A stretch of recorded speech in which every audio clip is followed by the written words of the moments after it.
Hi, everybody, and welcome to Math 206A. So in this first set of lecture videos, I want to start by just giving you an overview of what this course is all about. So what I've written here are major topics, not just for 206A, but for the entire 206 sequence. So in 206A, what we're going to do is mostly study the theory of groups and the theory of rings. So I'll say more about that in the rest of these lecture videos. So 206A is going to mostly cover groups for most of the quarter and then rings. And then in 206B, we'll have a further discussion of rings that'll lead into a more general discussion of modules, and then also some abstract linear algebra. So modules and abstract linear algebra kind of fit naturally together. So these three topics will form the core of 206B, where maybe at the end we'll talk a little bit about fields, but primarily 206C will cover field theory and Galois theory. So let me say the textbook that we're going to follow is Dummit and Foote, Abstract Algebra, 3rd edition. I like this book quite a lot. It's very, very comprehensive. It's very extensive, lots of examples, lots of exercises. I definitely recommend that you read this book. So it's going to be really important if you want to be successful in this course, not just to watch the lecture videos, but also to read the textbook. We don't have time in these lecture videos to write down every detail of every proof or to write down every example that's in the book. So it's really, really important that you're also using the textbook to supplement the information from the lecture videos. So in this first lecture, what I want to do is introduce some of these major definitions that are going to play a big role in the 206 sequence. I want to give you some examples to think about as we develop this abstract algebra language. You should have concrete examples in mind to test your understanding. And then I want to do something that's not going to be in the textbook anywhere. I just want to tell you some of my favorite problems, things that I think about in my research life all the time that you can understand given the language that we're going to introduce, even in just this first set of videos. So I'm going to pause and erase, and then we'll get started. I'd like to get started with some of our key definitions. A binary operation star on a set G is just a rule for combining two elements in G and getting another element in G. So it's a function from G cross G to G. That's it. So it's conventional to write A star B instead of star A comma B, the ordered pair A, B. So that's what we're going to do from now on. A binary operation is associative if for any triple A, B, C, and G, it doesn't matter how you order parentheses. So if you take A star B star C, that's the same as if you take A star B and then do the operation with C. We say that a pair of elements, A and B, commutes if it doesn't matter what order you do the operation in. If A star B is the same as B star A. And we say that the operation star is commutative if any pair AB commute. So if any two things you put in, it doesn't matter which one's the first one, which one's the second one. So in Dummit and Foote, there's a whole bunch of examples of here's a set, here's something that we're saying maybe is a function to combine two elements of that set to get something back. Is it actually a binary operation? Is it associative? Is it commutative? So I'll give a bunch of examples in a couple of minutes. Once we know what a binary operation is, we can give the main definition of this course. So a group G is just a set with a binary operation star that satisfies three properties. Star must be associative. There must exist a special element called an identity element, which we usually use the letter E to denote. So E in G, such that for any element A in G, E star A is the same as A star E is A. So you do the operation with E, and you just get back what you started with. And then the last property is that every element has to have an inverse. So for each A in G, there exists an element a to the minus 1, which we'll call A inverse. in G, such that A star A inverse is the same as A inverse star A is E. So if you start with an element A, there has to be another element where you do the binary operation and you get back the identity element. So it doesn't even make sense to talk about whether or not an element has an inverse until you've already established that there is an identity element. So to be like really, really precise here, what I should say is I'm giving a definition of an identity element, but one of the first things you can show, just from the definitions, is that if a group has an identity element, then it's unique. Same thing with inverses. I should be giving a definition of an inverse of an element A, but you can also show if an element A has one inverse, that inverse is unique. So I'll be a little informal and say, since all of that is true, the identity element of a group G, the inverse of an element A. So I'm going to pause and erase, and then we'll look at some examples. So some sets with some binary operations that we know very well, and we'll see whether or not those sets form groups. There are a lot more examples like this in the textbook, so I'll just focus on giving you some examples of the main kinds of groups that we're going to encounter throughout the rest of this course. Before jumping into examples, I just want to say a few more things. So the first one is just notation. So from now on, instead of writing A star B, we'll just write A dot B. The very standard thing in group theory is to use dot for the binary operation, even when this operation has nothing at all to do with multiplication. So this is just a piece of notation that we're going to use throughout the course that you should be aware of. So if your binary operation is commutative, so if G is your set and dot is your binary operation, if that operation is commutative, then we say the group is commutative. Or, much more common, we'll say the group is abelian. So this word abelian is named for the mathematician Niels Abel. It's really cool as a mathematician to get something named after you, right? That's like one of the goals of being a researcher.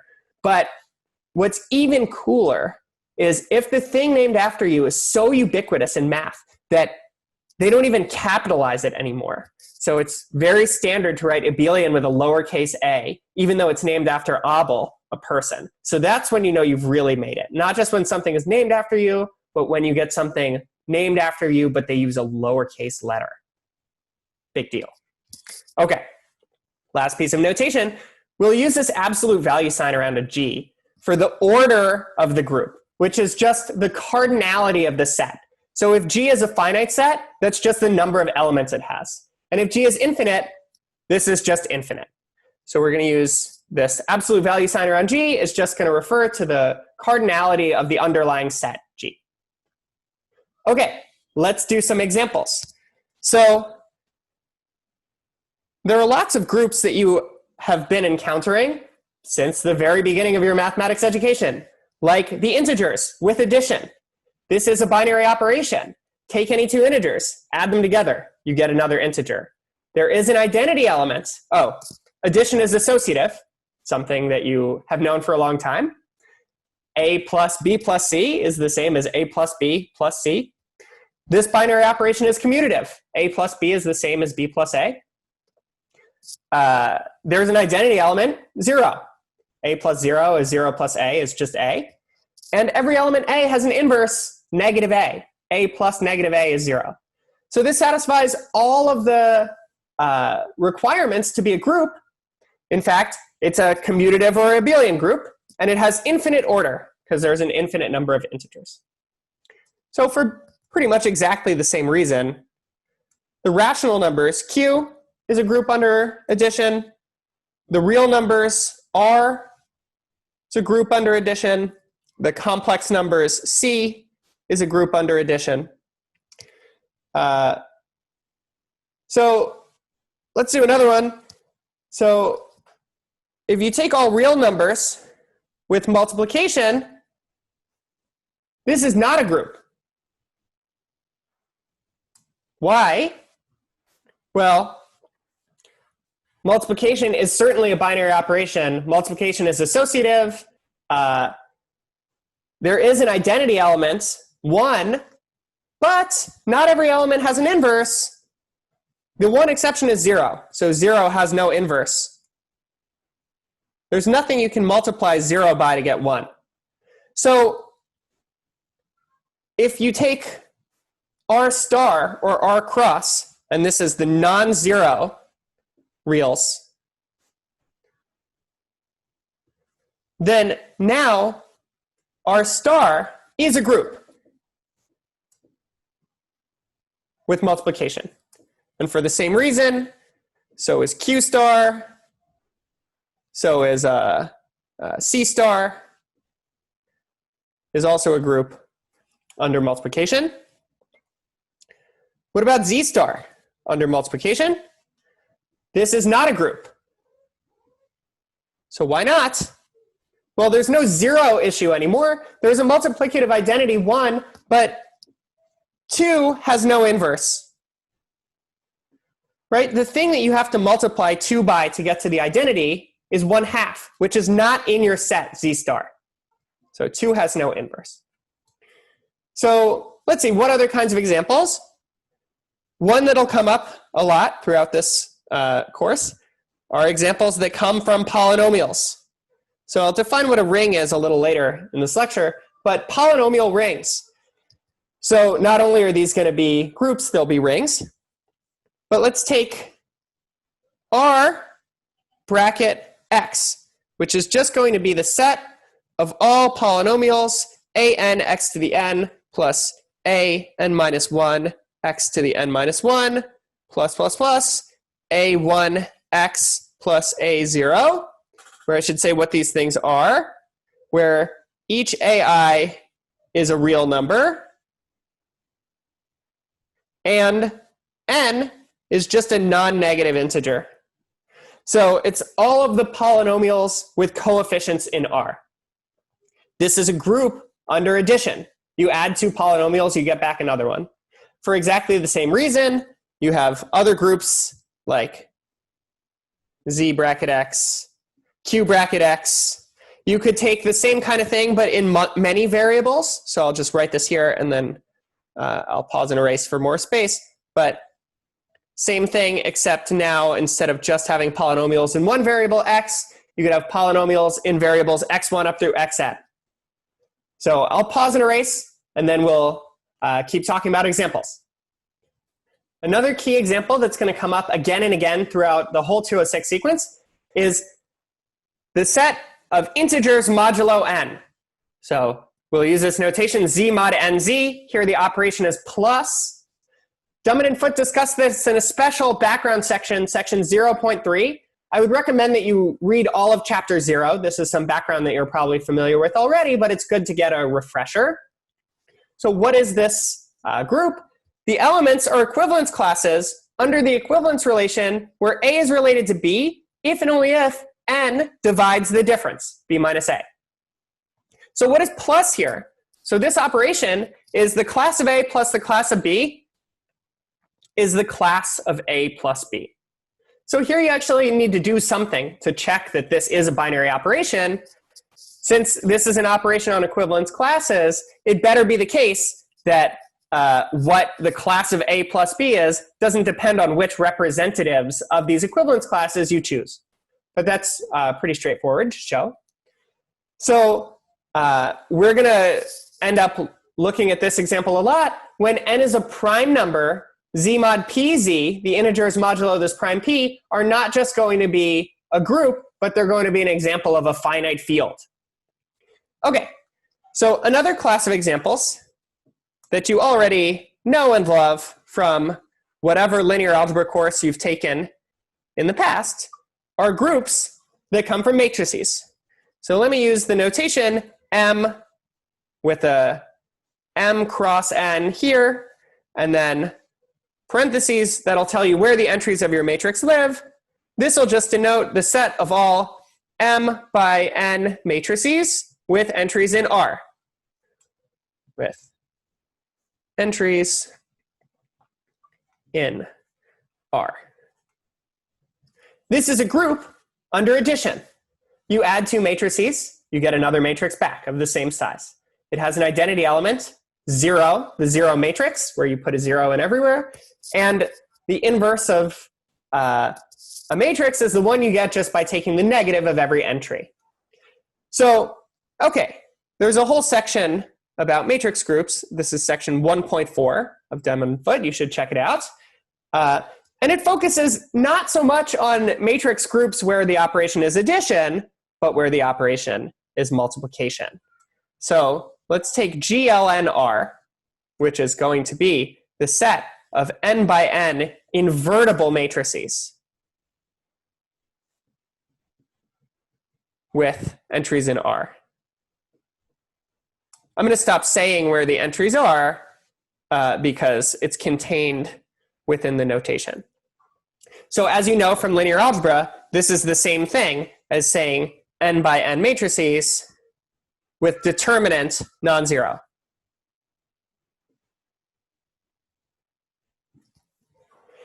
Okay, this is a group under multiplication.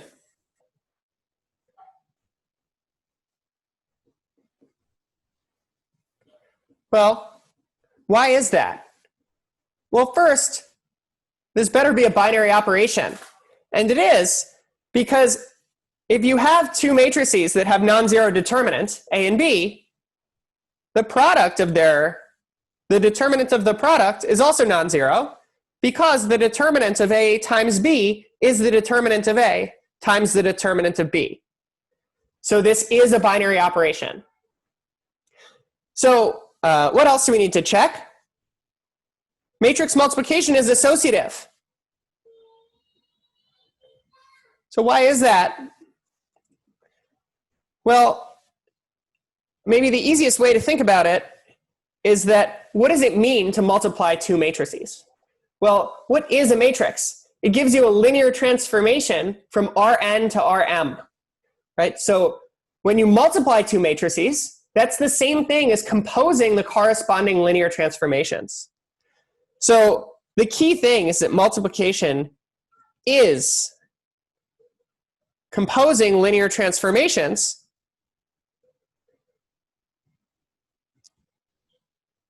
and composing any functions is associative.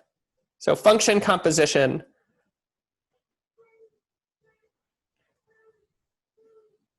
is always associative. So there's an identity matrix, a matrix with all ones on the diagonal and zeros elsewhere.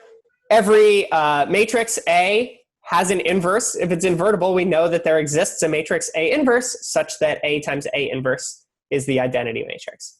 So GLNR is going to be one of these key examples that we can come back to throughout this class. So I'm going to pause and erase, and then I'll talk about some other examples of groups that come from matrices. So giving some more matrix group examples, GLNR, I should have said that the reason why it gets that notation, GLN, is it's usually called the general linear group. There's a closely related group called the special linear group, SLNR. It's the set of n by n matrices A of determinant 1.